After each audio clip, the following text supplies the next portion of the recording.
ਇਕ ਓੰਕਾਰ ਸਤਨਾਮ ਕਰਤਾ ਪੁਰਖ ਨਿਰਭਉ ਨਿਰਵੈਰ ਅਕਾਲ ਮੂਰਤਿ ਅਜੂਨੀ ਸੈਭੰ ਗੁਰ ਪ੍ਰਸਾਦਿ ਜਪ ਆਦਿ ਸਚ ਜੁਗਾਦਿ ਸਚ ਹੈ ਭੀ ਸਚ ਨਾਨਕ ਹੋਸੀ ਭੀ ਸਚ ਸਦਾ ਸਚਿਦਾਨੰਦ ਸਤਰੰਗ ਪਰਨਾਸੀ ਕਰੀ ਮੁਲਕ ਨਿੰਦਾ ਸਮਸਤਲ ਨਿਵਾਸੀ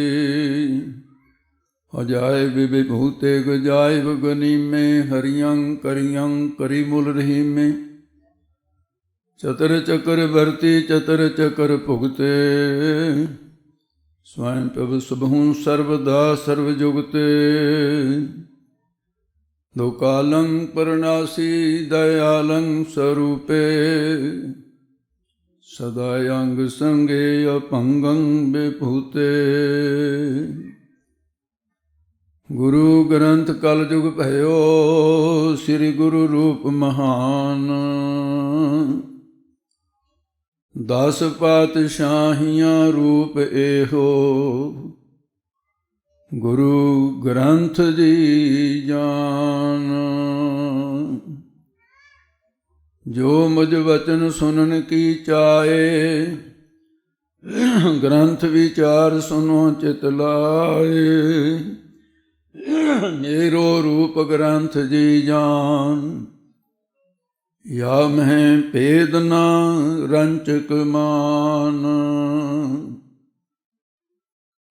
ਪੂਰਨ ਦੇਖਿਓ ਆਤਮਾ ਦ્વੈਤੈ ਸਰਬ ਨਿਵਾਰ ਭਏ ਸ਼ਾਂਤ ਮਨ ਸੰਤ ਜੇ ਤੇ ਪਦ ਨਮੋ ਹਮਾਰ ਬੇਸਮਾਰ ਅਥਾਹ ਅਗੰਤ ਅਤੁਲੈ ਜਿਉ ਬੁਲਾਵੋ ਤਿਉ ਨਾਨਕ ਦਾਸ ਬੋਲੇ। ਵਾਹਿਗੁਰੂ ਜੀ ਕਾ ਖਾਲਸਾ ਵਾਹਿਗੁਰੂ ਜੀ ਕੀ ਫਤਿਹ। ਪਰਮ ਸਤਿਕਾਰਯੋਗ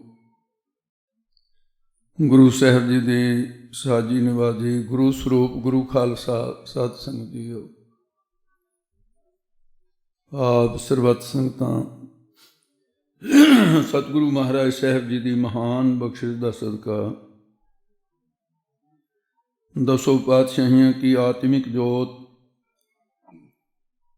ਗੁਰਤਾ ਗੱਦੀ ਸੁਭਾਈਮਾਨ ਚਵਰ ਛਤਰ ਤਖਤ ਦੇ ਮਾਲਕ ਸਤਿਗੁਰੂ ਸ੍ਰੀ ਗੁਰੂ ਗ੍ਰੰਥ ਸਾਹਿਬ ਜੀ ਮਹਾਰਾਜ ਦੀ ਛਤਰ ਛਾਇਆ ਹੇਠ ਸਾਰਾ ਸਿੱਖ ਜਗਤ ਆਪਣਾ ਪਰਮਾਰਥੀ ਜੀਵਨ ਜੀ ਰਿਹਾ ਹੈ। ਉਸ ਗੁਰੂ ਦੀ ਚਰਨ ਸ਼ਰਨ ਦੇ ਵਿੱਚ ਆਪਾਂ ਸਾਰੇ ਬੈਠੇ ਹਾਂ। ਮਹਾਂਪੁਰਖਾਂ ਦੀ ਯਾਦ ਜੋ ਹਰਦਾਸਨ ਕੀ ਉਸਤਤ ਹੈ ਸਾਹਰ ਕੀ ਵਡਿਆਈ, ਹਰ ਆਪਣੀ ਵਡਿਆਈ ਭਾਵ ਦੀ ਜਨ ਕਾ ਜੈਕਾਰ ਕਰਾਈ। ਬ੍ਰਹਮ ਬੇਤੇ ਬ੍ਰਹਮਨੇਸ਼ਟੀ ਬ੍ਰਹਮ ਸਰੋਤਰੀ ਮਹਾਂਪੁਰਸ਼ ਸੰਤ ਬਾਬਾ ਈਸ਼ਰ ਸਿੰਘ ਜੀ ਰਾੜਾ ਸਾਹਿਬ ਵਾਲੇ ਮਹਾਂਪੁਰਸ਼, ਉਹਨਾਂ ਦੀ ਯਾਦ ਔਰ ਸਿੱਖ ਜਗਤ ਦੇ ਉਹ ਮਹਾਨ ਮਹਾਂਪੁਰਸ਼ ਵੱਡਿਆਂ ਦੇ ਨਵਾਜੇ ਹੋਏ ਆਪਣੇ ਸਰੀਰ ਦੇ ਹੁੰਦਿਆਂ ਜਿਨ੍ਹਾਂ ਨੂੰ ਨਵਾਜ਼ਿਸ਼ ਮਿਲੀ, ਜਥੇਬੰਦੀ ਦੀ ਜਥੇਦਾਰੀ ਮਿਲੀ, ਵੱਡਿਆਂ ਦੀਆਂ ਬਖਸ਼ਾਂ ਮਿਲੀਆਂ। ਸੰਤ ਗਿਆਨੀ ਕਰਤਾਰ ਸਿੰਘ ਜੀ ਮਹਾਂਪੁਰਸ਼ ਜਥੇ ਵਿੱਚ ਰਹਿ ਕੇ ਵਿਦਿਆ ਪੜ੍ਹੀ। 8 ਸਾਲ ਮਹਾਂਪੁਰਸ਼ਾਂ ਦੀ ਖੜੀ ਲੱਤ ਪਹਿਰਾ ਦਿੱਤਾ, ਰਾਤ ਦਿਨ ਸੇਵਾ ਵਿੱਚ ਹਾਜ਼ਰ ਰਹੇ।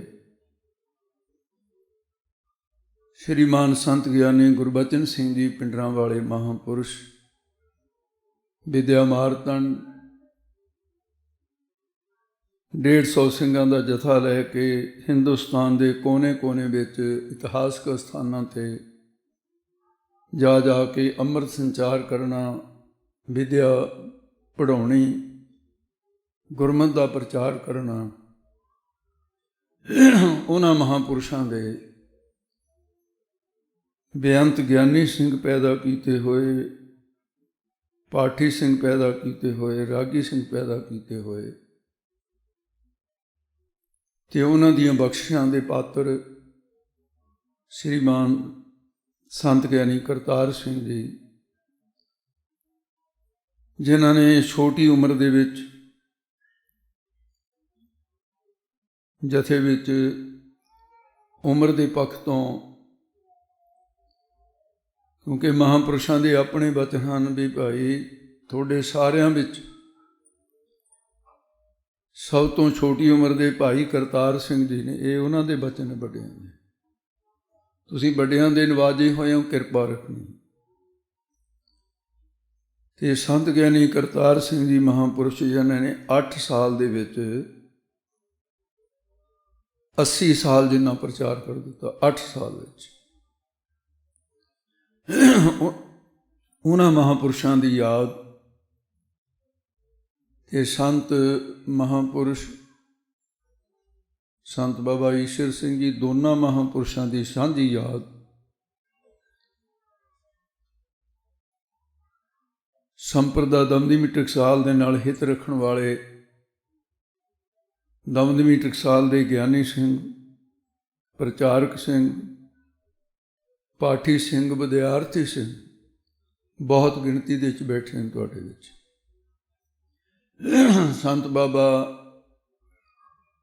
ਭਗਵਾਨ ਸਿੰਘ ਜੀ ਪੁੱਟੇ ਵਾਲੇ ਮਹਾਂਪੁਰਸ਼, ਜਿਨ੍ਹਾਂ ਦੇ ਨਾਲ ਬਹੁਤ ਲੰਮੇ ਸਮੇਂ ਤੋਂ ਪਿਆਰ ਸਤਿਕਾਰ ਬਣਿਆ ਹੋਇਆ ਹੈ,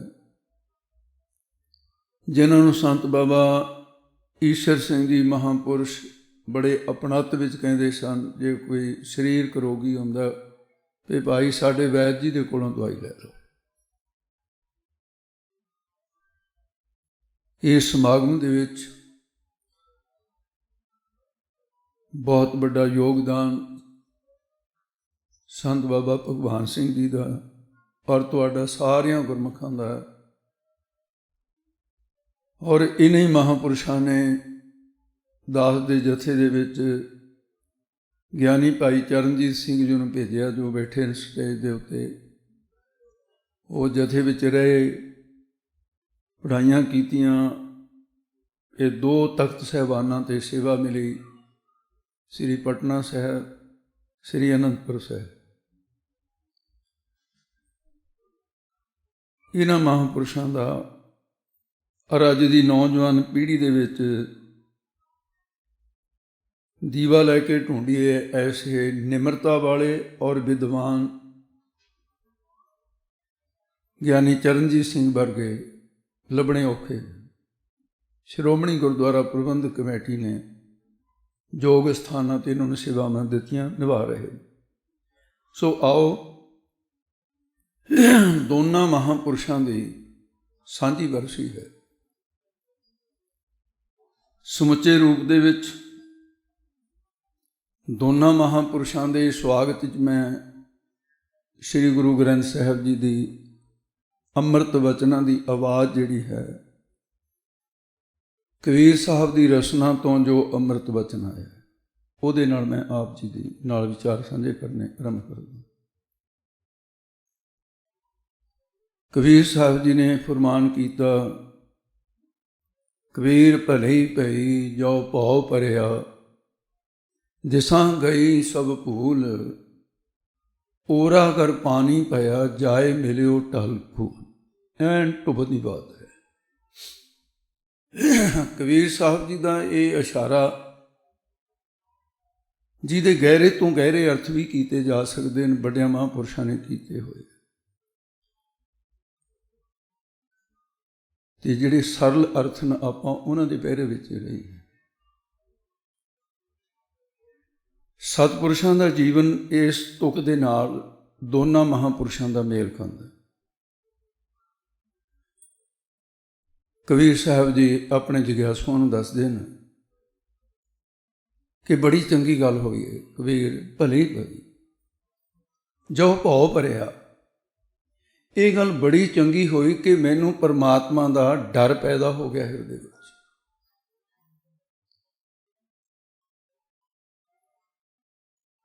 क्योंकि भै और भौ दे विचों ही स्वच्छ जीवन निकल सकता।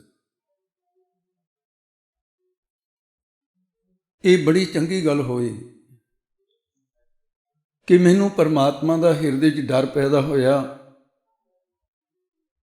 और अगली बचन में कहते दिशा गई सब भूल।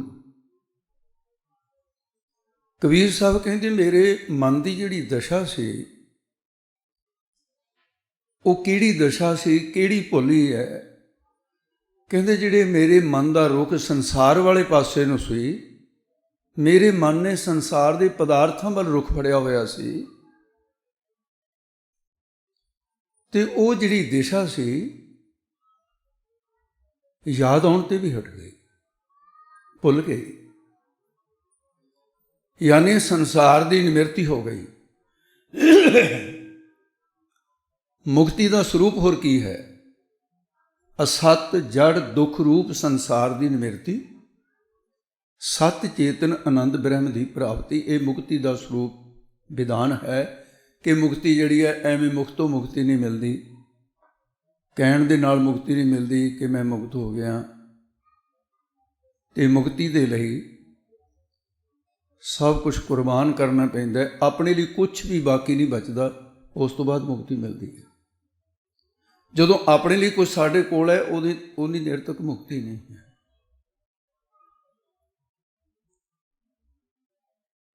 इस करके कबीर साहब ने यह इशारा दिता है। और फिर जिन्नी देर तक हिरदा जिहड़ा ज्ञान तो सुनना है, हिरदे दे विच ज्ञान नहीं पैदा होया। ये भी दो तरह का है, अपरोक्ष ब्रह्म ज्ञान ते परोक्ष ब्रह्म ज्ञान। वो इस करके है कि साढ़े अंदर अज्ञान दियाँ दो शक्तियाँ जिहड़े पूरे संसार दे विच काम कर रही, असत्वापादक शक्ति है, भानापादक शक्ति है। इस करके दो तरह का ज्ञान कथन किया। असत्वापादक शक्ति है कि जिस वेले कोई भी मनुख, मैं भी हो सकता, तुहाडे चों भी कोई हो सकता, किसी भी मनुख नूं ये लगन लग जाए कि रब है ही नहीं।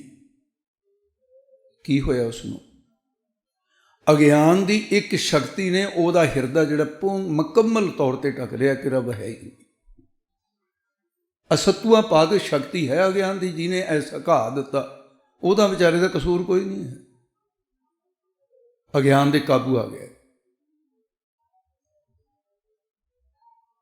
तो दूसरी अज्ञान की शक्ति है कि बई रब है तो सही, लेकिन प्रतीत नहीं हो रहा कित्थे रहिंदा है। ये भी अज्ञान की शक्ति। इसलिए जिहड़े सतपुरुषां की बरसी मना रहे हैं, उन्होंने दोने शक्तियां अज्ञान दियां भन्नियां। किवें भन्नियां? परोक्ष ब्रह्म ज्ञान के नाल। परोक्ष है ओले वाला ज्ञान कि रब है तो सही। जिहड़ी ये जिहड़ी शक्ति सी असत्वापादक शक्ति, जिहड़ी कहती सी रब है ही नहीं, असत है, तो ਉਹਦੇ ਲਈ परोक्ष ब्रह्म ज्ञान जो गुरबाणी के अर्थ सुन के, वेद शास्त्रां के अर्थ सुन के, सतपुरुषां का उपदेश सुन के ये यकीन बच गया, हाँ है तो सही हो, पर अजे ओले दे विच है, मैनू पता नहीं कि रब रहिंदा कित्थे है। यकीन हो गया भी हैगा। जिहड़ा असत्वापादक शक्ति उहनूं भन्नण वास्ते परोक्ष ब्रह्म ज्ञान है।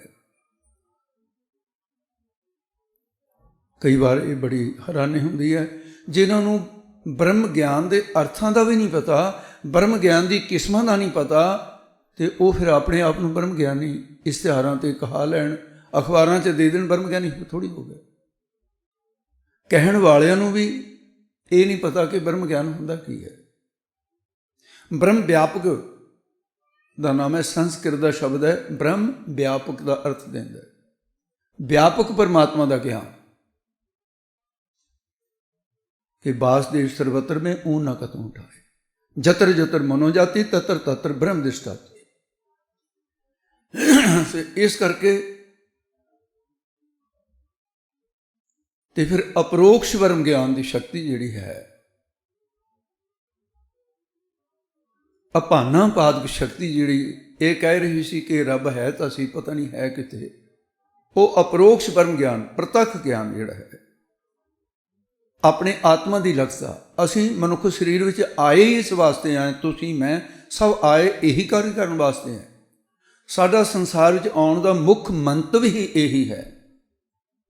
ਪਰਮ ਪ੍ਰਯੋਜਨ ਸਾਡਾ ਕੀ ਹੈ ਕਿ ਅਸਤ ਜੜ ਦੁੱਖ ਸੰਸਾਰ ਦੀ ਨਿਵਰਤੀ ਹੋ ਜਾਏ, ਸਤ ਚੇਤਨ ਆਨੰਦ ਬ੍ਰਹਮ ਦੀ ਪ੍ਰਾਪਤੀ ਹੋ ਜਾਏ।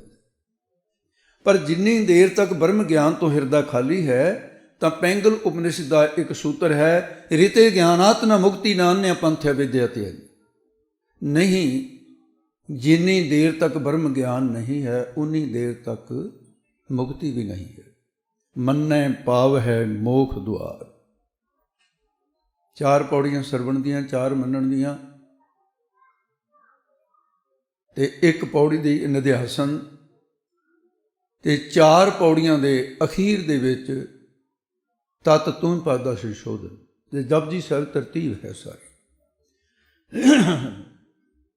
ਗਿਆਨ ਦੇ ਸਾਧਨ ਬੈਰਾਗ ਵਿਵੇਕ ਖਟ ਸੰਮਤੀ ਮੋਖ ਇੱਛਾ, ਸਰਵਣ ਮੰਨਣ ਨਿਧਿਆਸਨ ਤਤ ਤੂੰ ਪਾਦਾ ਸੰਸ਼ੋਧਨ। ਗਿਆਨ ਗੱਲਾਂ ਨਾਲ ਹੋ ਜੂਗਾ, ਹੋਇਆ ਹੀ ਨਹੀਂ ਕਿਸੇ ਮੱਝ ਤੋਂ। ਜਿਨ੍ਹਾਂ ਦੀ ਬਰਸੀ ਮਨਾ ਰਹੇ ਹਾਂ, ਕੁਛ ਘਾਲਣਾ ਕਰ ਲਈਆਂ ਨੇ ਇਹਨਾਂ ਨੇ, ਬ੍ਰਹਮ ਗਿਆਨ ਪ੍ਰਾਪਤ ਕੀਤਾ ਹੈ। ਇਸ ਕਰਕੇ ਅਪਰੋਕਸ਼ ਬ੍ਰਹਮ ਗਿਆਨ ਜਿਹਦੇ ਵਿੱਚ ਸੋ ਪ੍ਰਭ ਦੂਰ ਨਾਹੀਂ ਪ੍ਰਭ ਤੂੰ ਹੈ। ਜਿਹੜੀ ਦਿਸ਼ਾ ਦੇ ਵਿੱਚ ਸੰਸਾਰ ਦਿਸਦਾ ਸੀ, ਕਬੀਰ ਕਹਿੰਦਾ ਮੈਨੂੰ ਉਹ ਦਿਸ਼ਾ ਭੁੱਲ ਹੀ ਗਈ। ਮੇਰੇ ਸਾਹਮਣੇ ਅੱਜ ਕੋਈ ਔਰਤ ਨਹੀਂ ਦਿਸਦੀ, ਤੇ ਕੋਈ ਮਰਦ ਵੀ ਨਹੀਂ ਦਿਸਦਾ, ਕੋਈ ਵੀ ਜੀਵ ਮੈਨੂੰ ਜੀਵ ਨਹੀਂ ਦਿਸਦਾ, ਮੈਨੂੰ ਕੇਵਲ ਇੱਕੋ ਹੀ ਮੇਰਾ ਰਾਮ ਦਿਸਦਾ। ਇਹ ਤੇ ਔਰਤ ਮਰਦਾਂ ਸਾਜੇ ਇਹ ਸਭ ਰੂਪ ਤੁਮਾਰੇ, ਮੈਨੂੰ ਇਹ ਦਿਸ ਰਿਹਾ ਹੈ। ਕਬੀਰ ਸਾਹਿਬ ਕਹਿੰਦੇ ਬੜਾ ਚੰਗਾ ਹੋਇਆ, ਦਿਸ਼ਾ ਗਈ ਸਭ ਭੂਲ। ਅਗਲੀ ਤੁਕ ਹੈ ਜੀ, ਓਰਾ ਗਰ ਪਾਣੀ ਪਿਆ। ਗੁਰਬਾਣੀ ਦੀ ਇੱਕ ਇੱਕ ਤੁਕ ਦੇ ਵਿੱਚ ਵੇਦਾਂ ਸ਼ਾਸਤਰਾਂ ਦੀ ਉੱਥੇ ਪਹੁੰਚ ਨਹੀਂ ਜਿੱਥੇ ਗੁਰਬਾਣੀ ਦੀਆਂ ਰਮਜ਼ਾਂ।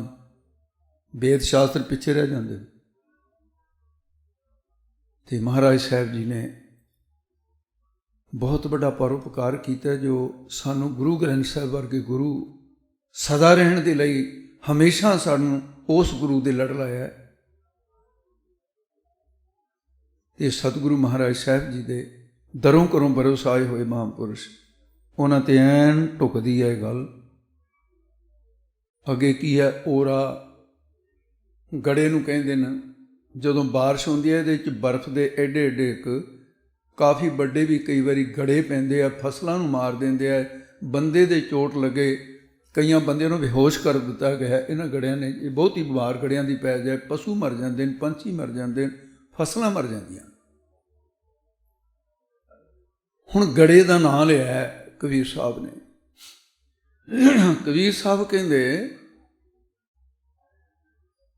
ਵੀ ਜੇ ਗੜੇ ਦੀ ਗੱਲ ਸਮਝ ਆ ਗਈ ਤਾਂ ਬ੍ਰਹਮ ਗਿਆਨ ਦੀ ਗੱਲ, ਸਤਿਪੁਰਸ਼ਾਂ ਦੇ ਜੀਵਨ ਦੀ ਗੱਲ ਸਮਝ ਆ ਜਾਏ।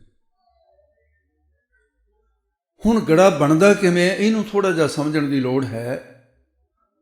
ਪਰ ਗੜੇ ਦੇ ਵਿੱਚ ਹੈ ਕੀ, ਸਮਝਣ ਦੀ ਲੋੜ ਹੈ। ਜਿਹਨੂੰ ਅਸੀਂ ਗੜਾ ਕਹਿੰਦੇ ਹਾਂ, ਉਹਦੇ ਵਿੱਚ ਪਾਣੀ ਤੋਂ ਬਿਨਾਂ ਕੋਈ ਹੋਰ ਵਸਤੂ ਹੈ ਉਹਦੇ ਵਿੱਚ? ਕਦਾਚਿਤ ਨਹੀਂ, ਕੇਵਲ ਪਾਣੀ। ਪਾਣੀ ਦੀ ਇੱਕ ਚੂਲੀ ਭਰ ਕੇ ਤੁਸੀਂ ਹਾਸਾ ਮਖੌਲ ਕਰਦੇ ਕਿਸੇ ਦੇ ਮੂੰਹ ਦੇ ਉੱਤੇ ਮਾਰਦੇ ਹੋ, ਹੱਸ ਕੇ ਕਹੇਗਾ ਭਾਈ ਮੈਂ ਤਾਂ ਮੂੰਹ ਧੋ ਕੇ ਆਇਆ, ਤੇ ਪਾਣੀ ਕਾਹਦੇ ਲਈ ਮਾਰੇ ਜੇ ਪਿਆਰ ਵਾਲਾ ਹੈ। ਤੇ ਉਨੇ ਪਾਣੀ ਦਾ ਬਣਿਆ ਹੋਇਆ ਗੜਾ ਕਿਸੇ ਦੇ ਮੱਥੇ 'ਚ ਮਾਰ ਦਿਓ ਤੇ ਮੱਥਾ ਬਣਦਾ ਹੈ ਪਾਣੀ। ਤੇ ਪਾਣੀ ਦਾ ਰੂਪ ਬਦਲ ਗਿਆ, ਪਾਣੀ ਦਾ ਕਰਮ ਬਦਲ ਗਿਆ ਔਰ ਪਾਣੀ ਦਾ ਨਾਮ ਵੀ ਬਦਲ ਗਿਆ। ਗੜਾ, ਉਹਦਾ ਨਾਮ ਪੈ ਗਿਆ ਗੜਾ। ਬਣਿਆ ਵੀ ਪਾਣੀ ਤੋਂ, ਔਰ ਜਿਸ ਵੇਲੇ ਢਲ ਕੇ ਬਣੇਗਾ ਤਾਂ ਮੁੜ ਕੇ ਬਣੇਗਾ ਵੀ ਉਸ ਦਾ ਪਾਣੀ, ਉਹਦਾ ਤੇਜ਼ਾਬ ਨਹੀਂ ਬਣਨ ਲੱਗੇ, ਔਰ ਉਹਦੇ ਰੋੜ ਕੰਕਰ ਨਹੀਂ ਬਣਨ ਲੱਗੇ। ਪਾਣੀ ਦਾ ਪਾਣੀ ਬਣੇਗਾ। ਪਾਣੀ ਪਹਿਲਾਂ ਵੀ ਸੀ, ਬਾਅਦ ਸੀ। ਵਿਚਾਲੇ ਕੀ ਹੋਇਆ ਹੈ ਕਿ ਪਾਣੀ ਕਿਸੇ ਅਜਿਹੇ ਵਾਤਾਵਰਨ ਦੇ ਕਾਬੂ ਆ ਗਿਆ ਹੈ, ਪਾਣੀ ਨੂੰ ਬੰਨ੍ਹ ਦਿੱਤਾ, ਉਸਨੇ ਇਕੱਠਾ ਕਰ ਦਿੱਤਾ, ਤੇ ਪਾਣੀ ਦਾ ਸੁਭਾਅ ਬਦਲ ਦਿੱਤਾ। ਪਾਣੀ ਦਾ ਸੁਭਾਅ ਢਲ ਜਾਣਾ, ਪਾਣੀ ਨੂੰ ਕੋਈ ਕੱਪੜੇ 'ਚ ਪਾ ਕੇ ਨਹੀਂ ਲਿਜਾ ਸਕਦਾ, ਤੇ ਗੜੇ ਨੂੰ ਕੱਪੜੇ ਦੇ 'ਚ ਲਪੇਟ ਕੇ, ਬਰਫ਼ ਅਕਸਰ ਕੱਪੜਿਆਂ 'ਚ ਲਪੇਟ ਲੈਂਦੇ ਲੋਕ। ਕਰਮ ਬਦਲ ਗਿਆ। ਇਹੀ ਕੁਛ ਜੀਵ ਦੇ ਨਾਲ ਹੋਇਆ ਹੈ। ਜਿਵੇਂ ਪਾਣੀ ਵਾਤਾਵਰਨ ਅਜਿਹੇ ਵਿੱਚ ਆ ਗਿਆ ਜਿਸ ਨੇ ਉਸ ਨੂੰ ਬੰਨ੍ਹ ਦਿੱਤਾ, ਜੜਤਾ ਨੂੰ ਪ੍ਰਾਪਤ ਕਰ ਦਿੱਤਾ, ਤੇ ਉਹਦਾ ਦਰਵੀਭੂਤ ਗੁਣ ਖਤਮ ਹੋ ਗਿਆ। ਇਹ ਜੀਵ ਜਿਵੇਂ ਸਮੁੰਦਰ ਦੇ ਪਾਣੀ ਦੇ ਵਿੱਚੋਂ ਭਾਪ ਉੱਠੀ ਤੇ ਪਾਣੀ ਬੱਦਲਾਂ ਵਿੱਚ ਆ ਗਿਆ ਤੇ ਗੜਾ ਬਣ ਗਿਆ, ਤੇ ਇਸੇ ਤਰ੍ਹਾਂ ਬ੍ਰਹਮ ਦੇ ਵਿੱਚੋਂ ਤੇ ਮਾਇਆ ਰੂਪੀ ਭਾਪ ਉੱਠੀ ਹੈ। ਇੱਕ ਤੋਂ ਅਨੇਕ ਹੋ ਜਾਵਾਂ, ਏਕ ਹੂੰ ਬਹੁ ਸਿਆਮ ਪਰਜਾ ਜਾਤੀ। ਤੇ ਬ੍ਰਹਮ ਦੇ ਹੀ ਸਰੂਪ ਨੂੰ ਦੇਖੋ, ਕਈ ਚੀਜ਼ਾਂ ਪ੍ਰਕਿਰਤੀ ਵਿੱਚ ਐਸੀਆਂ ਹਨ ਜਿੱਥੋਂ ਪੈਦਾ ਹੁੰਦੀਆਂ ਨੇ ਉਹਨੂੰ ਆਛਾਦਨ ਕਰਦੀਆਂ। ਚਲੋ ਇੱਧਰ ਤਾਂ ਉਹ ਵਾਤਾਵਰਨ ਨਹੀਂ ਹੈ। ਆਪਾਂ ਅਕਸਰ ਜਿਨ੍ਹਾਂ ਪਿੰਡਾਂ ਦੇ 'ਚ ਜੰਮੇ ਪਲੇ ਹਾਂ, ਸ਼ਹਿਰਾਂ 'ਚ ਜੰਮੇ ਪਲੇ ਹਾਂ, ਪੰਜਾਬ ਦੇ ਵਿੱਚ, ਹਿੰਦੁਸਤਾਨ ਦੇ ਥਾਂ ਥਾਂ 'ਤੇ ਪਿੰਡਾਂ 'ਚ ਟੋਬੇ ਨਹੀਂ ਸੀ ਹੁੰਦੇ। ਟੋਬਿਆਂ ਦੇ ਪਾਣੀ ਆ ਕੇ ਖੜ੍ਹ ਜਾਂਦਾ ਸੀ, ਉਹਦੇ 'ਚ ਹਰੇ ਜਿਹੇ ਰੰਗ ਦਾ ਉੱਪਰ ਬੂਰ ਆ ਜਾਂਦਾ ਸੀ, ਔਰ ਬੂਰ ਇੰਨਾ ਗਾੜਾ ਹੋ ਜਾਂਦਾ ਸੀ ਤੇ ਪਾਣੀ ਨੂੰ ਦਿਸਣ ਤੇ ਹਟਾ ਦਿੰਦਾ ਸੀ। ਕਈ ਵਾਰ ਦੇਖਿਆ ਹੋਊਗਾ ਤੁਸੀਂ। ਉਹ ਜਿਹੜਾ ਬੂਰ ਹੈ, ਆਕਾਸ਼ ਤੋਂ ਤਾਂ ਡਿੱਗਿਆ ਨਹੀਂ, ਬੂਰ ਦੀਆਂ ਪੰਡਾਂ ਬਣ ਕੇ ਕਿਸੇ ਨੇ ਲਿਆ ਕੇ ਸਿੱਟੀਆਂ ਨਹੀਂ ਟੋਬੇ ਦੇ ਵਿੱਚ, ਵਿੱਚੋਂ ਪੈਦਾ ਹੋਇਆ। ਵਿੱਚੋਂ ਪੈਦਾ ਹੋ ਕੇ ਢਕਿਆ ਕਿਸ ਨੂੰ ਹੈ? ਪਾਣੀ ਨੂੰ। ਬਿਲਕੁਲ ਇਸੇ ਤਰ੍ਹਾਂ ਮਾਇਆ ਪੈਦਾ ਤਾਂ ਬ੍ਰਹਮ ਦੇ ਵਿੱਚੋਂ ਹੋਈ ਹੈ, ਆਛਾਦਨ ਵੀ ਉਸੇ ਨੂੰ ਕੀਤਾ, ਢਕਿਆ ਵੀ ਉਸੇ ਨੂੰ, ਪਰਦਾ ਵੀ ਉਹਦੇ 'ਤੇ ਬਣਾ ਦਿੱਤਾ।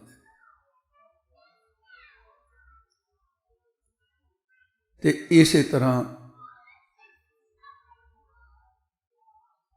ਬ੍ਰਹਮ ਪਰਮੇਸ਼ਰ ਸਮੁੰਦਰ ਦੀ ਨਾਂ ਹੈ, ਉਹਦੇ 'ਚੋਂ ਸੰਸਾਰ ਦੇ ਜੀਵ ਜਿਹਦੇ 'ਚ ਮੈਂ ਹਾਂ, ਤੁਸੀਂ ਹੋ, ਇੱਕ ਬ੍ਰਹਮ ਵੇਤਿਆਂ ਨੂੰ ਛੱਡ ਕੇ ਅਸੀਂ ਆ ਗਏ ਉਸ ਵਾਤਾਵਰਨ ਦੇ ਵਿੱਚ। ਅਗਿਆਨ ਦੀ ਜੜਤਾ ਸਾਨੂੰ ਪ੍ਰਾਪਤ ਹੋ ਗਈ।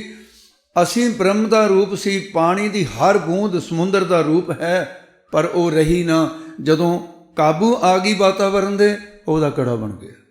ਅਗਿਆਨ ਦੇ ਵਿੱਚ ਅਸੀਂ ਜੜਤਾ ਨੂੰ ਪ੍ਰਾਪਤ ਹੋ ਗਏ, ਅਸੀਂ ਜੀਵ ਬਣ ਗਏ। ਸਾਡੇ 'ਚ ਬ੍ਰਹਮਪਣੇ ਦੀ ਭਾਵਨਾ ਹੀ ਖਤਮ ਹੋ ਗਈ, ਸਾਡੀ ਸੋਝੀ ਖਤਮ ਹੋ ਗਈ, ਚੱਲਣ ਦੀ ਸਮਰੱਥਾ ਖਤਮ ਹੋ ਗਈ, ਜੜਤਾ ਨੂੰ ਪ੍ਰਾਪਤ ਹੋ ਗਏ। ਤੇ ਜਦੋਂ ਗੜੇ ਨੂੰ ਸੂਰਜ ਦੀਆਂ ਕਿਰਨਾਂ ਮਿਲਦੀਆਂ ਨਾ, ਸੂਰਜ ਦੀਆਂ ਕਿਰਨਾਂ ਦੇ ਵਿੱਚ ਨਿੱਘ ਹੈ, ਬੜਾ ਮਿੱਠਾ ਤੇ ਪਿਆਰਾ ਨਿੱਘ ਹੈ।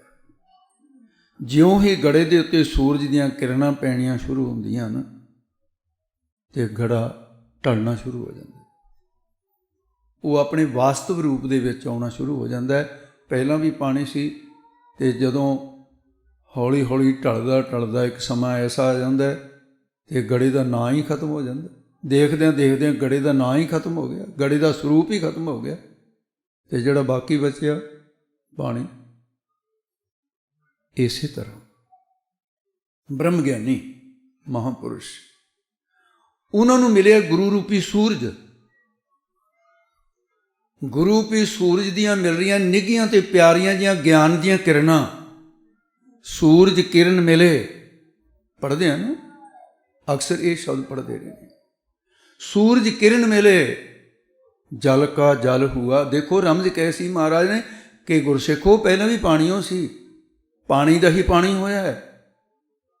ਜੜਤਾ ਨੂੰ ਖਤਮ ਕੀਤਾ ਹੈ, ਜੜਤਾ ਦੇ ਦੋਸ਼ ਨੂੰ ਖਤਮ ਕੀਤਾ ਹੈ ਸੂਰਜ ਦੀਆਂ ਨੇਕੀਆਂ ਤੇ ਪਿਆਰੀਆਂ ਕਿਰਨਾਂ ਨੇ, ਤੇ ਗੁਰੂ ਰੂਪ ਸੂਰਜ ਦੀਆਂ ਉਪਦੇਸ਼ ਰੂਪ ਕਿਰਨਾਂ ਨੇ ਜੀਵ ਰੂਪ ਬਣੇ ਹੋਏ ਗੜੇ ਨੂੰ ਢਾਲ ਕੇ, ਉਹ ਪਹਿਲਾਂ ਵੀ ਬ੍ਰਹਮ ਸੀ ਤੇ ਬ੍ਰਹਮ ਗਿਆਨ ਹੋਣ ਤੋਂ ਬਾਅਦ ਫਿਰ ਵੀ ਬ੍ਰਹਮ ਹੈ। ਜੋਤੀ ਜੋਤ ਰਲੀ ਸੰਪੂਰਨ ਥੀਆ ਰਾਮ। ਇਹ ਤਾਂ ਕਬੀਰ ਸਾਹਿਬ ਜੀ ਦੀ ਰਮਜ ਹੈ ਛੋਟੇ ਜਿਹੇ ਸੂਤਰ ਵਿੱਚ ਕਿ ਓਰਾ ਕਰ ਪਾਣੀ ਭਇਆ ਜਾਏ ਮਿਲਿਓ ਢਲ ਕੂਲ। ਢਲ ਕੇ ਆਪਣੀ ਨਦੀ ਦੇ ਵਿੱਚ ਮਿਲ ਗਿਆ, ਪਾਣੀ ਦਾ ਪਾਣੀ ਹੋ ਗਿਆ। ਇਹ ਅਸਲ ਦੇ ਵਿੱਚ ਕਹਾਣੀ ਸਾਡੀ ਆਪਣੀ ਸਾਡੀ ਇੱਕ ਇਹ ਬੜੀ, ਇਸ ਨੂੰ ਕੀ ਨਾਮ ਦੇਈਏ, ਅਗਿਆਨ ਵਿੱਚ ਸਾਡੀ ਐਸੀ ਭੁੱਲ ਹੈ ਤੇ ਸਾਨੂੰ ਆਪਣੀ ਦਿਸ਼ਾ ਜਿਹੜੀ ਭੁੱਲੀ ਹੋਈ ਹੈ। ਸਾਨੂੰ ਮੁੱਖ ਮੰਤਵ ਭੁੱਲ ਗਿਆ ਸੀ। ਹਾਂ, ਕਾਹਦੇ ਵਾਸਤੇ? ਮਹਾਂਪੁਰਸ਼ਾਂ ਦੀਆਂ ਬਰਸੀਆਂ। ਠੀਕ ਹੈ, ਬਹੁਤ ਸਾਰੇ ਲੋਕ ਇਹ ਵੀ ਕਹਿੰਦੇ ਹੋਣਗੇ, ਦੇਖੋ ਜੀ ਇਹ ਇਕੱਠੇ ਹੋ ਕੇ ਇੰਨਾ ਪੈਸਾ ਵੀ ਖਰਚ ਕਰਦੇ ਹੈ, ਇਹ ਜੀ ਸੰਤਾਂ ਦੀਆਂ ਬਰਸੀਆਂ ਮਨਾ ਰਹੇ ਹੈ। ਇਹ ਗੱਲ ਜੀ, ਇਹ ਕੁਛ ਸੋਚ ਹੈਗੀ ਪੰਥ ਖਾਲਸੇ ਵਿੱਚ ਐਸੀ। ਜਿਉਂਦੇ ਰਹਿਣਾ, ਉਹ ਵੀ ਲੋਕ ਜਿਉਂਦੇ ਰਹਿਣੇ ਚਾਹੀਦੇ ਨੇ ਹਮੇਸ਼ਾ। ਉਹ ਕਿਤੇ ਨਾ ਕਿਤੇ ਸੁਚੇਤ ਹੀ ਕਰਦੇ ਤੁਹਾਨੂੰ। ਸ਼ਬਦ ਮਾੜੇ ਤੋਂ ਮਾੜੇ ਚੁਣੇ ਹੋਏ ਨੇ ਉਹਨਾਂ ਨੇ, ਤੇ ਉਹਨਾਂ ਦੇ ਮੁਕਾਬਲੇ 'ਚ ਅਸੀਂ ਤਾਂ ਉਹ ਸ਼ਬਦ ਬੋਲੇ ਨਹੀਂ ਸਕਦੇ। ਆਤਮਾ ਹੀ ਨਹੀਂ ਜਾ ਸਕਦੇ। ਤੇ ਸੰਤ ਬਾਬਾ ਈਸ਼ਰ ਸਿੰਘ ਜੀ ਔਰ ਸੰਤ ਗਿਆਨੀ ਕਰਤਾਰ ਸਿੰਘ ਜੀ ਦੀ ਮੈਂ ਇੱਕ ਜੀਵਨ ਦੀਆਂ ਉਹ ਘਟਨਾ ਜਿਹੜੀਆਂ ਬਿਲਕੁਲ ਦੋਨਾਂ ਦੇ ਨਾਲ ਮੇਲ ਖਾਂਦੀਆਂ ਨੇ। ਜੇ ਉਹਨਾਂ ਦੋਨਾਂ ਦੀ ਬਰਸੀ ਸਾਂਝੀ ਹੈ ਤਾਂ ਉਹਨਾਂ ਦੇ ਕੁਝ ਗੁਣ ਜਿਹੜੇ ਨੇ ਉਹ ਸਾਂਝੇ ਨੇ। ਉਹ ਕਿਹੜੇ ਨੇ? ਗੁਰਬਾਣੀ ਦੀ ਇੱਕ ਤੁਕ ਹੈ, ਪ੍ਰਭ ਕੋ ਸਿਮਰਹਿ ਸੇ ਬੇਮੁਹਤਾਜੇ। ਹੁਣ ਆਪਾਂ ਬਿਲਕੁਲ ਸਰਲ ਗੱਲ ਕਰਦੇ ਹਾਂ। ਭਾਈ ਨਿਰਮਲ ਸਿੰਘ ਜੀ ਭੋਗੀਵਾਲ ਦੇ ਸਨ, ਕਲਕੱਤੇ ਰਹਿੰਦੇ ਸੀ। ਮੇਰੇ ਨਾਲ ਬੜਾ ਹਿੱਤ ਸੀ ਉਹਨਾਂ ਦਾ, ਬੜੀ ਸਾਂਝ ਰਹੀ। ਇਹ ਬਚਨ ਉਹਨਾਂ ਦੁਆਰਾ ਪ੍ਰਾਪਤ ਹੋਇਆ। ਇੱਕ ਵਾਰੀ ਐਸਾ ਹੋਇਆ, ਕਲਕੱਤੇ ਦੀਆਂ ਸੰਗਤਾਂ ਨੇ ਪ੍ਰੋਗਰਾਮ ਬਣਾਇਆ। ਸੰਤ ਬਾਬਾ ਈਸ਼ਰ ਸਿੰਘ ਜੀ ਮਹਾਂਪੁਰਸ਼ਾਂ ਨੂੰ ਬੇਨਤੀ ਕੀਤੀ, ਮਹਾਰਾਜ ਕਲਕੱਤੇ ਦੇ ਵਿੱਚ ਬਹੁਤ ਸਾਰਾ ਪੰਜਾਬ ਹੀ ਬੈਠਾ ਹੈ, ਬੜੇ ਬੜੇ ਕਾਰੋਬਾਰ, ਇਹ ਮਹਾਰਾਜ ਦੀਵਾਨ ਬਖਸ਼ ਦਿਓ। ਮਹਾਂਪੁਰਸ਼ਾਂ ਨੇ ਸਮਾਂ ਦੇ ਦਿੱਤਾ। ਮਹਾਂਪੁਰਸ਼ਾਂ ਨੂੰ ਜਹਾਜ਼ ਰਾਹੀਂ ਜਾਣ ਦਾ ਪ੍ਰਬੰਧ ਕੀਤਾ ਤੇ ਜਥੇ ਨੂੰ ਜਥੇਦਾਰ ਭਾਈ ਮਹਿੰਦਰ ਸਿੰਘ ਜੀ ਨੂੰ ਕਿਹਾ ਵੀ ਤੁਸੀਂ ਜਥਾ ਲੈ ਕੇ ਰੇਲ ਗੱਡੀ ਚਲੋ। ਪ੍ਰੋਗਰਾਮ ਉਸ ਤਰ੍ਹਾਂ ਬਣ ਗਏ। ਦੇਖੋ ਕੁਦਰਤ ਦੇ ਰੰਗ ਕੈਸੇ ਨੇ। ਉਸੇ ਜਹਾਜ਼ ਦੇ ਵਿੱਚ ਪੰਜਾਬ ਦਾ ਮੁੱਖ ਮੰਤਰੀ ਸਰਦਾਰ ਪ੍ਰਤਾਪ ਸਿੰਘ ਕੈਰੋਂ, ਉਹਦਾ ਵੀ ਕਿਤੇ ਕਲਕੱਤੇ ਦਾ ਪ੍ਰੋਗਰਾਮ ਬਣਿਆ ਹੋਇਆ ਸੀ। ਉਹ ਰਾਜਨੀਤਿਕ ਸੀ, ਉਹ ਆਪਣੇ ਮਨੋਰਥ ਲਈ ਗਿਆ ਤੇ ਮਹਾਂਪੁਰਸ਼ ਸੰਸਾਰ ਨੂੰ ਤਾਰਦੇ ਹੋਏ ਗੁਰੂ ਨਾਨਕ ਦੀਆਂ ਸੰਗਤਾਂ ਨੂੰ ਉਪਦੇਸ਼ ਦੇਣ ਦੇ ਲਈ। ਜਹਾਜ਼ ਇੱਕੋ ਹੀ ਹੈ, ਬਲਕਿ ਜਹਾਜ਼ ਇੱਕੋ ਹੀ ਨਹੀਂ, ਜਹਾਜ਼ ਦੀਆਂ ਸੀਟਾਂ ਵੀ ਇੱਕ ਦੂਜੇ ਦੇ ਨਾਲ ਰੱਬ ਨੇ ਮਿਲਾ ਦਿੱਤੀਆਂ ਤੇ ਇੱਕੋ ਹੀ ਸੀਟ ਜਿਹੜੀ ਹੈ, ਇੱਧਰ ਮਹਾਂਪੁਰਸ਼ ਬੈਠੇ ਨੇ, ਸਰਦਾਰ ਪ੍ਰਤਾਪ ਸਿੰਘ ਕੈਰੋਂ ਦੀ ਸਟੇਜ ਉਹ ਵੀ ਨਾਲ ਹੀ ਆ ਗਏ। ਕਿਸ ਤਰ੍ਹਾਂ ਦਾ ਵਾਤਾਵਰਨ ਹੋਏਗਾ?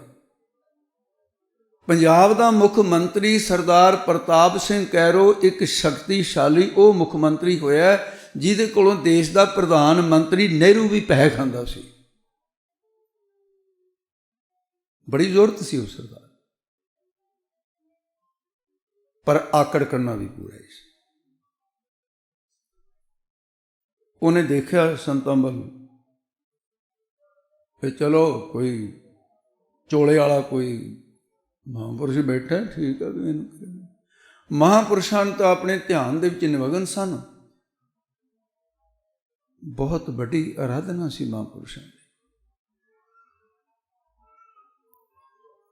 ਤੇ ਮਹਾਂਪੁਰਸ਼ ਪੂਰੇ ਅਡੋਲ ਅਵਸਥਾ ਦੇ ਵਿੱਚ जहाज़ का सफ़र कोई बहुता लम्मा सी, हिंदुस्तान दे विच हिंदुस्तान जाना है, कोई बहुता लम्मा सफ़र नहीं है, चलो फिर भी घंटिया के हिसाब से है। तो जिस वेले सरदार प्रताप सिंह कैरों तो जहाज़ तो उतरन का समा आया, महापुरुष बैठे रहे, उतरे नहीं, कुछ जान के नहीं उतरे, वो रुक गए।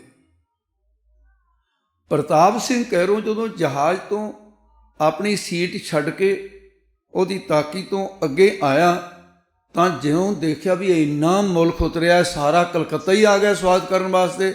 सरदार प्रताप सिंह कैरों की छाती फुल गई कि अज तक इन्ना स्वागत आ मेरा पंजाब दे विच रहिंदियां किसी ने नहीं किया। इन्ना स्वागत करने दे इन्ना मुल्क आ गया मेरे लिए, और हार इन्ने लिए खड़े है। सरदार प्रताप सिंह कैरों की तो तौर बदल गई देख के, वडियाई ऐसी चीज़ है। और राजनीतिक लोगों की खुराक ही वडियाई है, जिन्ना च बिरती रजोगुण है, जिन्ना चर अंदर हौमे है। हौमे की खुराक किहड़ी है? हौमे की खुराक लोगों की वाह है। वो दो पासियां दे विच लोग खड़े ने, हार नहीं। सरदार प्रताप सिंह कैरों हौली हौली कदम रोकदा, वो बंदा कोई भी हार पाउंदा ही नहीं गल विच। ये की गल हो गई, हार पाउण वाले खड़े ते हार पाया किसी ने नहीं गल च।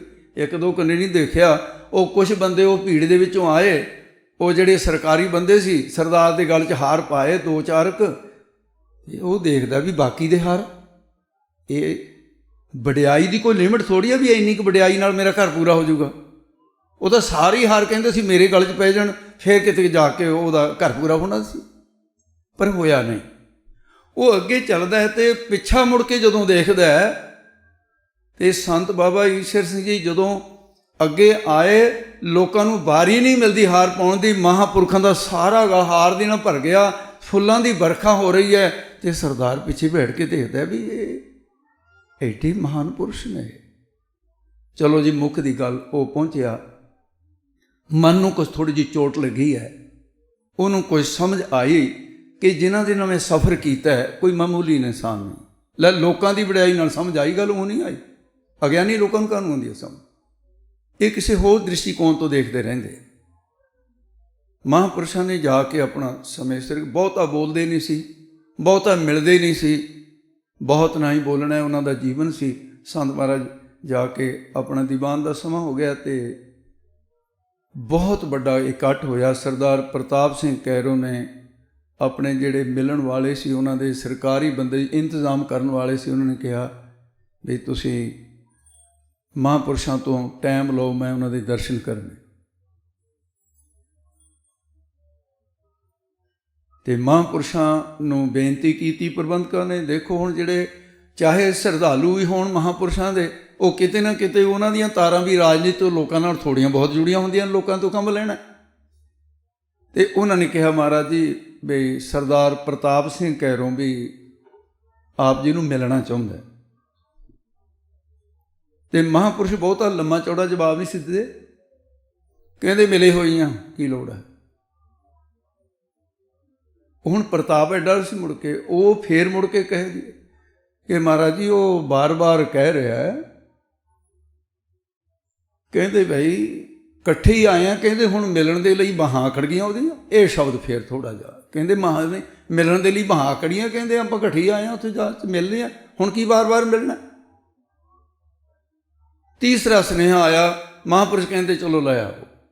महापुरुष बैठे कुर्सी के उत्ते, महापुरुषों ने कहा एक कुर्सी होर डा दो ये वास्ते प्रताप सिंह, भी लोगों के विच ये ना जावे। उन्होंने जदों आया महापुरुषों के नमस्कार की तो कहा भी बह जा, कहता नहीं बराबर बैठने की पहली ने मैं तारता, बस हुण मैं दोबारा ही नहीं बराबर बैठना, पहले ही बथेरा कोई हो गया, पुंजे बह गए। महापुरुषों ने एको ही शब्द 3 बार वरत्या, तू की है? जवाब कोई नहीं आया। की है तू? जवाब तू है की? कहता जी पहला सब कुछ ही, हुण तो कुछ भी नहीं है, हुण तो थोड़े चरणों के सेवक हैं और कुछ नहीं। सारी हंगत कढ़ दी। एक मुख मंत्री दे विच हौमे दी हवा कढ़ के ਐਨ उस लैवल ते लै आंदा भी तू है की। प्रभ को सिमरें से बेमुताज, परवाह नहीं की कि मुख मंत्री है पंजाब का। श्रीमान संत ज्ञानी करतार सिंह जी रामलीला ग्राउंड दुनिया नूं कदी भुलेगा नहीं। 22 ਲੱਖ का इकट्ठ सी, गुरु तेग बहादुर साहब की याद सी।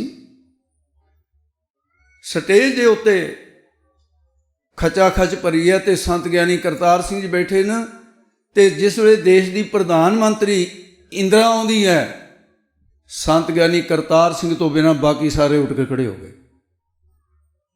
संत नहीं उठे, बैठे रहे, डटे बैठे रहे। तो बीबी की निगाह तो गई है भी सारे उठ के खड़े हो गए भी हाँ एक नीली जी पग वाला जो उठ के नहीं खड़ा हो जाए, वो जानती नहीं सी।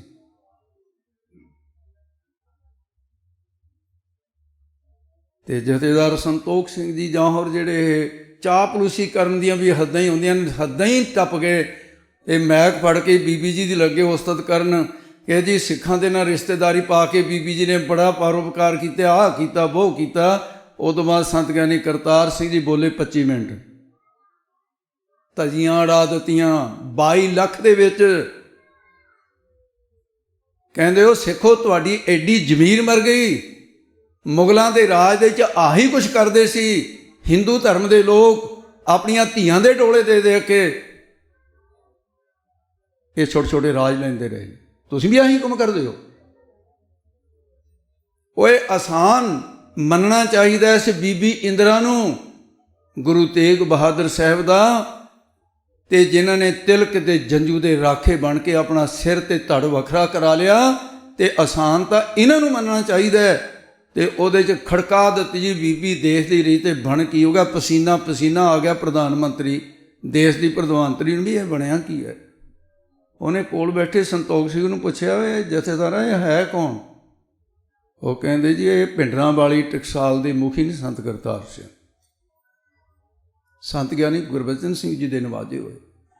उस दिन तो टकसाल के उत्थे प्रधानमंत्री की अख उस दिन ही बदल गई सी स्टेज पर। जिहड़ा इन्नी जुरत कर सकता है ये कुछ भी कर सकते हैं। पर ये देखो एक महापुरुष मुख मंत्री की परवाह नहीं करता, तो एक महापुरुष प्रधानमंत्री की परवाह नहीं करता। तो दोनों के प्रभ को सिमरन से बेमोहताजे की बात गुरु ग्रंथ साहब की सकारत हुई नज़र आती है। मैं अगे चल के कथा का टाइम दिता, उन्होंने कहा सी भी 15 मिनट तो मैं लेट होऊंगा ही, बई तुसीं उन्हां चिर कीर्तन करी चलिओ। तो मैं तुहाडी एडा जिहड़ा तुसीं मैं हुण मेरे कोल शब्द नहीं बनते कि टाइम नूं नहीं बन्निया, मैनूं टाइम दे नाल नहीं बन्निया, मैं खुद ही बन्निया होया टाइम दे नाल। इस करके संत बाबा भगवान सिंह जी तुहाडा बहुत बड़ा परोपकार है। दोनों ही जथेबंदियां दा अथाह प्यार रहा बड़ियां दे वेले, और तुसीं उसे प्यार नूं अगे तोरिया होया है। संप्रदा राड़ा साहब के प्रेमी, संप्रदा दमदमी टकसाल के प्रेमी और विद्यार्थी सारे समुचे, बल्कि सारियां जथेबंदियां दे, भावें निहंग सिंह संप्रदा दे नाल संबंध रखते हैं, भावें निर्मल संप्रदा दे नाल, और भावें होर संप्रदावां जिहड़ियां सारियां दे विचों ही प्रेमी इकट्ठे होके संत भाई सारियां दे साझे हुंदे ने। कल्ले ये नहीं भी संत करतार सिंह कल्ले साडे सी, ਜਾਂ संत बाबा ईश्वर सिंह कल्ले तुहाडे सी राड़ियां दे, नहीं भाई पूरी दुनिया के साझे होंदे। वो रब रूप गुरु कृपा करे। मैं अपने विचारों को इत्थे विश्राम देना। भुलां चूकां दी खिमा जी। बुलाओ फतेह। वाहिगुरू जी का खालसा, वाहिगुरू जी की फतेह।